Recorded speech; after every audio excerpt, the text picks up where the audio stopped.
Hi guys, this is officially day 7. Hi guys, this is officially day 7 of my 100 days of YouTube. Yes, I have how many days to go? 93 days more to go. Anyway, I'm going to do it.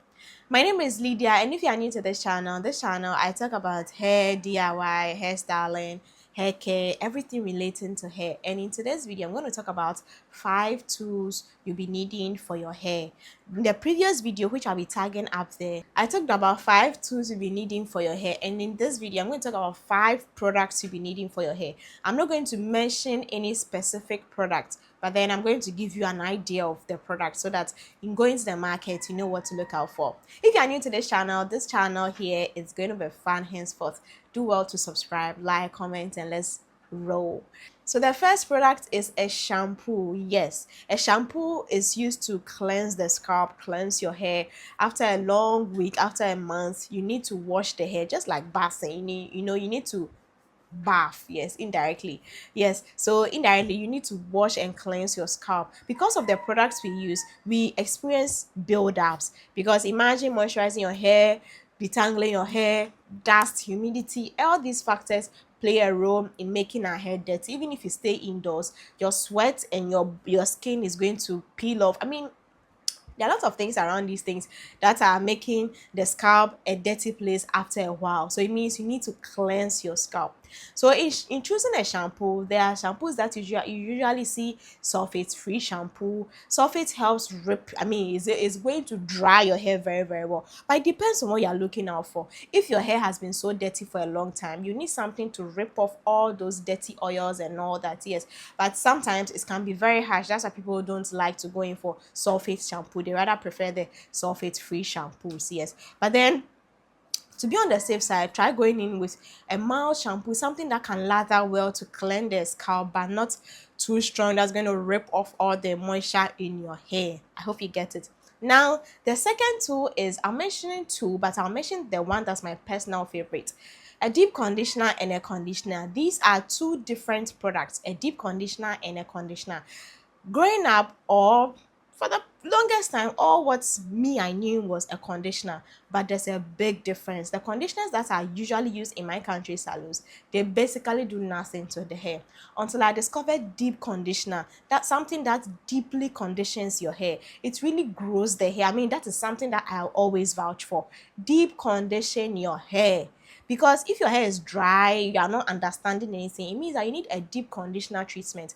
And once you start doing that, you'll be amazed at the results that you begin to see. Yes. So instead of going in for a conditioner, I ask that you go in for a deep conditioner instead. Now this is how you use it. After you use your shampoo to shampoo your hair, you go in with your deep conditioner, you apply it throughout your hair. Make sure you do it in sections. So once you take a section, you apply it throughout, you finger detangle, and then you twist it back throughout the hair.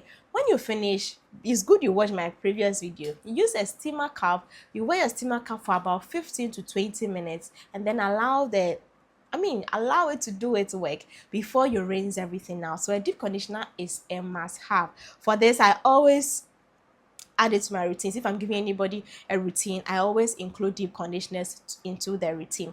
Now the third thing you'll be needing is a leave-in conditioner. A leave-in conditioner is something that I used to think that it was not really necessary, but I think it's very, very necessary. It moistens your hair a bit before you introduce other products to it. Yes, so a leave-in conditioner is also very important if you want to, be ahead of the moisture game and not just go in and then add oils or butters to your hair. Yes. So with a leave-in conditioner, after you are done shampooing, deep conditioning, rinsing everything out and drying out your hair, you go in with your leave-in conditioner. Leave-in conditioner has about 60 to 50% or 70% volume of water. So it's just going to hydrate your hair a bit before you go in with your hair butter and then hair oil, which is able to seal in the moisture better.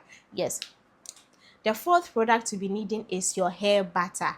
Yes, a hair butter is something that includes about 90% of butter. Oil. Yes, 90% of butter that has been solidified. Yes, so a hair butter is also very, very important. If you get a hair butter that is in the form of a leave-in conditioner too, I love that kind of hydrating hair batters. For me, they are my personal favorite, but they are not really common in my country, and the ones that are common, I really don't like the feel of it. So I usually make mine, but it's been long since I made some, but I'll definitely go back to making those batters. Yes, so it's something that is in a solid state, so it's able to seal in, hold the moisture for a longer period. Yes, so I've mentioned you need a shampoo, you need a deep conditioner, you need a leave-in conditioner, you need a hair butter, and then last but not least, you need your hair growth oil. Believe it or not, hair growth oils work. Yes, I usually used to have a doubt before I became obsessed with hair. I used to think that, oh, how does hair oil work? How does hair oil work? Now let me tell you how it works. So because of the herbs infused in the hair oils, when you apply them on your scalp and give them a gentle massage, the follicles on your scalp or the pores on your scalp open for you to accept or absorb the nutrients in the hair growth oil, and the nutrients are the herbs. So the scalp absorbs it, and that is how come it works. That's how it grows your hair for you.